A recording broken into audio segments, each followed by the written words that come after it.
bạn hello cứ đôi chia sầm rụp số đo khiêng nè tôi snap bạn cứ thay cho mình tầm nâng chừng một pi cho tầm nâng thì với tẹt to nâng video class đại nhôm ban họ trong cái thay lục nâng ca lục trao là sao đi cho copyright bạn hiền hai tầm nâng thì pi tẹt to nâng nhóm thực ca chụp ở thời video chừng một khai được speed pro nơi khai của muối nó nhưครับพอនៅវីដេអូ Roblox ហៀង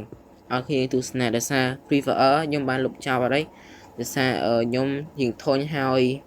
ពេលលេងមួយគេម្ដងធ្លាក់រ៉េងមិនតិចទេហៀងខ្ញុំពេលខ្លះធ្លាក់ដល់40រ៉េងក៏មានដែរហៀងអញ្ចឹងខ្ញុំក៏អស់សង្ឃឹមឈប់លេង Free Fire ទៅហៀងយ៉ាក៏ថាដំណឹងមួយតាមដំណឹងទេហៀងហើយយើងមើលបានគឺថាខ្ញុំអត់ចេះតែនិយាយទេគឺថាវីដេអូខ្ញុំលុបអស់5វីដេអូឯងដោយសារតែរឿងចុះ copyright ខ្ញុំខ្លាចប៉ះពាល់ដល់ account ហៀងចឹងបើខ្ញុំទៅកែលុបចោលហៀងខ្ញុំដឹងស្រាប់ហើយហៀងអ្នកធ្វើវីដេអូតើឃើញវីដេអូខ្លួនឯងចុះ copyright ដឹងតែភ័យខ្លាចប៉ះពាល់ដល់ account រលុយមិនកើតចឹងដល់ពេលចឹងទៅគឺថាខ្ញុំទៅកែលុបចោលហើយ5វីដេអូយ៉ាហើយមានតែប៉ុណ្្នឹងទេហៀងចឹងក៏ថាសង្ឃឹមថាជាងចូលចិត្តបើចូលចិត្តកុំភ្លេចចុច like និង subscribe ឲ្យខ្ញុំម្នាក់មួយផងបាទអូខេគឺថា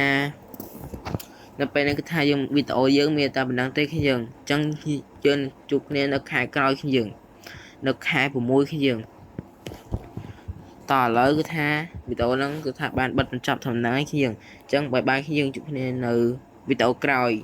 ឬនៅខែក្រោយ